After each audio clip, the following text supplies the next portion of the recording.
दिल्ली के एक पॉश इलाके वसंत विहार में एक पुराना घर है जिसे लोग सांझे वाला घर कहते हैं। बाहर से देखने में बिल्कुल आम सा लगता है, लेकिन जैसे ही कोई उसके अंदर कदम रखता है सब कुछ बदल जाता है। घड़ी रुक जाती है, मोबाइल बंद हो जाता है और हवा में एक अजीब सी सड़ांध महसूस होती है, जैसे किसी चीज के गलने की बू हो।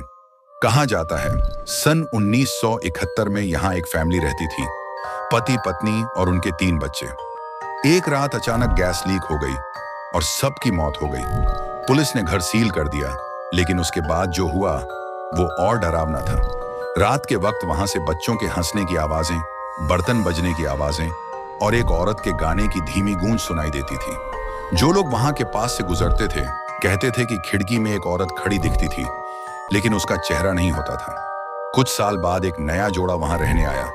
पहली रात सब ठीक था, लेकिन सुबह जब दरवाजा नहीं खुला तो पड़ोसी पुलिस को बुला लाए। दरवाजा तोड़ा गया, अंदर पूरा घर खून से भरा था और दीवार पर लिखा था, हम अकेले नहीं थे। उसके बाद से वो घर फिर कभी नहीं खुला, लेकिन आज भी रात के ठीक 2:17 पर उसकी खिड़कियां अपने आप खुल जाती हैं, जैसे कोई अब भी अंदर से झांक रहा हो।